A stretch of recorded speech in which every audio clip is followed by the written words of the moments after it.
All right, welcome to the final lesson in Spiral 3. So today we are looking at partial variation. So this is important because yesterday we did direct variation, so today is partial variation. Same goal as yesterday. I want you to understand what is partial variation and what's it look like when it comes to graphs, equations, and t-charts. So partial variation. Here we go. We're going to look at the first one here. We're looking at the two sets of scenarios, and we want to talk about what's in common or how do they differ. So when we look at the first one, your pay at your job, distance you drive starting at home, the height of a plant over time, student council profit from a dance. What do those four things have in common? Do, do, do, do, do, do, do. Okay, time's up. Okay, put your hands down. You look ridiculous. I can't see you. You just look like you look silly in class. All right, the four things that are the same here. Your pay for your job. If you don't go to work, you get $0. If you do not leave your house, you go 0 kilometers. When you put a seed in the ground, the height is 0. And if no one comes to your dance, you make $0. So they all start at 0. Now we talked about this yesterday. What does that mean if it's 0, 0? This means that these are examples of direct variation. So they are examples of direct variation. So the other ones must be examples of partial variation. So let's take a look at those. Your pay if you get commission. Commission means that you get a flat rate plus a part of what you sell. So that means that if you sell nothing, you still get paid. Distance you drive if you don't start at home. So let's say you're at your friend's place. You've already left home, so there is some distance that has been traveled. For those that are not aware, babies are not 0 inches tall when they are born. I know this is shocking for some, but they actually come out, 10 to 15 inches long. So child does not start at 0 inches tall. And the cost for a student council to run a dance, if they have to pay the DJ up front, there is a down payment. That means that they already have paid money out. So these do not start at 0. Do not start at 0. So these are examples of partial variation. Partial variation. All right. So there we go. So we're focusing on these ones today. This is where our focus is going to be. So let's take a look at the first example. Car co-op costs. So we are renting a car. So it gives us our distance and total cost. So let's take a look here. What's the pattern? 49 to 50, 50. So that's plus 1.5. That one's also 1.5. So guess what? We're going up by 1.5. So I got to do the tricky part. I got to work it backwards. So 47.50. So I'm subtracting $1.50 every time. So that's 46, 44.50, 43, 41.50. Oh, that's nice. It finishes on an even $40. Now, for those of you who watched the video yesterday, let's not fall into the same trap. All right? You ever see Star Wars? It's a trap. No? Okay. You should watch some good movies sometimes, people. Come on. Okay, $1.50. So yesterday, or the last lesson, I fell in the trap and saying, oh, 1.5 or $1.50 is my first difference. But I'm sure people are saying, no, look at this. Our X values. They don't go up by 1. They're going up by 10. So that means that first difference, I'm going to put it right over here with a star. That's what my stars look like. First difference equals $1.50 divided by 10. So that means it's 0.15. So that's what our first difference is. That's 15 cents. Yesterday we talked about this is a unit rate, a rate of change. So that's 15 cents per 1 kilometer. So there's our unit rate. So this is first difference, this is rate of change, this is unit rate, all wrapped into one. So it's 0.15 per kilometer. All right, so what are we going to do? Let's see here. I'm not going to graph it. What patterns do you see in your table? All right, so we already talked about it. The, oops, just not putting any spaces between my words today. So the rate of change, the ROC, slash FD for first difference, slash unit rate. So it doesn't matter to me which term you use, but you have three to choose from. So it could be ROC, it could be FD, it could be unit rate, is 0.15 or 15 cents per kilometer. So that's our unit rate. What is the fixed cost? Okay, so I'm going to come up with a rule. So we're going to skip one here because once you see the pattern, all right. So I'm going to actually answer this question here first. I'm going to do it in the space above. So this is what we did yesterday. Okay. Remember, I said to come up with the equation, it's x times first difference plus a constant equals your y value. Excuse me. So let's do the first one.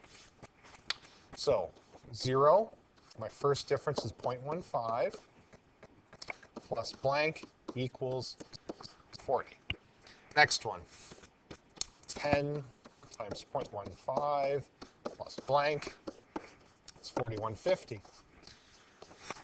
Excuse me, 20 times 0.15 plus blank is 43. So that's going to give us enough. So let's figure this out. 0 times 0.15 is 0. 0 plus, so this is going to have to be a 40 to get me to 40. So let's see if this holds true. Okay, 10 times 0.15 is 1.5. I have to get to 4150. Good, 40 works there. 20 times 0.15, well, that is $3. I have to get to 43. Right on. So we now have our formula. We know what the formula is. So I'm going to go down here and answer that question. So the cost, so you can go y equals, but I'm going to go cost equals my x value multiplied by my first difference, so I can go 0.15. And then every time to make this work, we have to add 40. So that is our rule, x times 0.15 plus 40. So going up above, backwards here, what is the fixed cost? What is the fixed cost? That is what you have to pay if you don't drive anywhere in this case. Fixed cost, and just put this in here. So the value of C, it's our constant, all right? So in this case, it is 40. That is our fixed cost. That is, what else can I write it as? Also, 0C, okay? So if you look back in your table of values, look at this. Whatever 0 is, that right here is your fixed cost, okay? So that's where I get the 40 from. What is the cost per kilometer? We've already answered that. So just up there. All right. So your cost per kilometer is your unit rate. It's your first difference. It's your rate of change. Fixed cost is what it is you have to pay when x is 0, or when we're coming up with the equation, it's whatever you have to add to make the equation work. All right. Awesome. I'm glad you agree. You guys never have questions. It's great. Okay.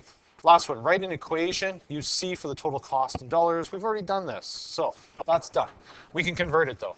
So C equals X 0.15 plus 40. So that's A part, that's done. Use your equation to find the cost to go 550 kilometers. So what variable is that? Is 550 a cost? No, it's not. It is a value of X. And you can double check in our table of values. Look at this. X value is the distance you've drove or driven drove.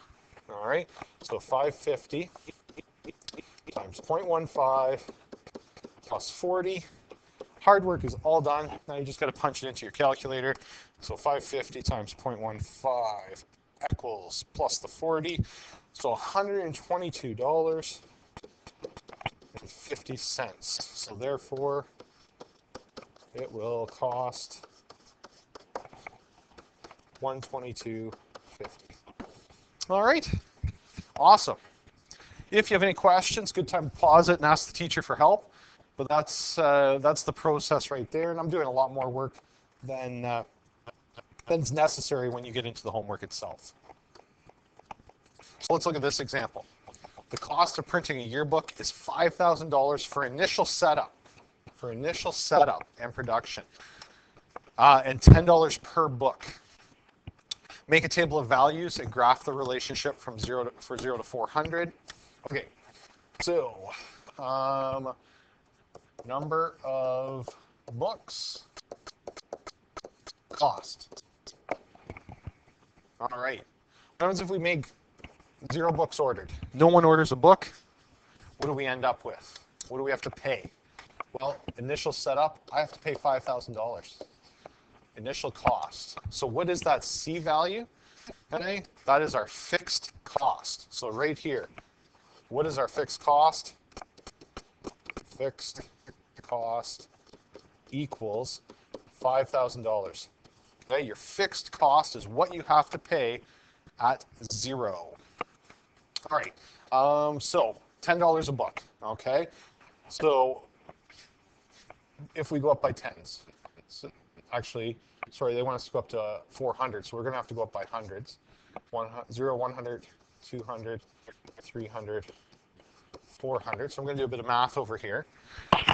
So why don't we come up with an equation? Let's save some time.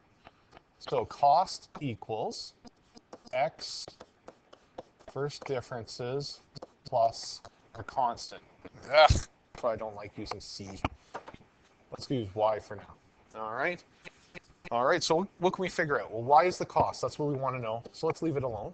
X, well, that depends on what we're dealing with. What's our first difference here? What is the unit rate? Remember, first difference equals unit rate. $10 per book.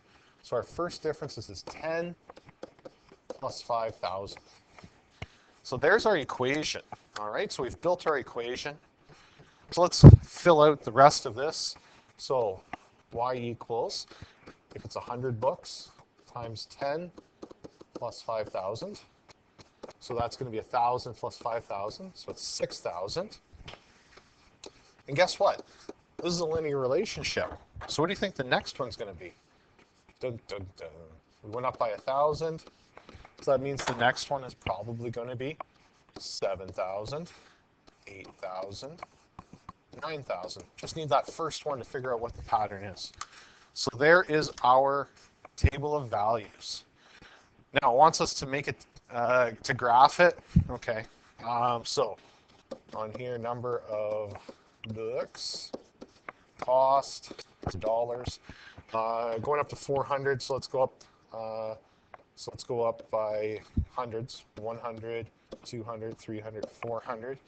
Going to go up to 9,000. So let's go. Everyone's 1,000. So 2,000.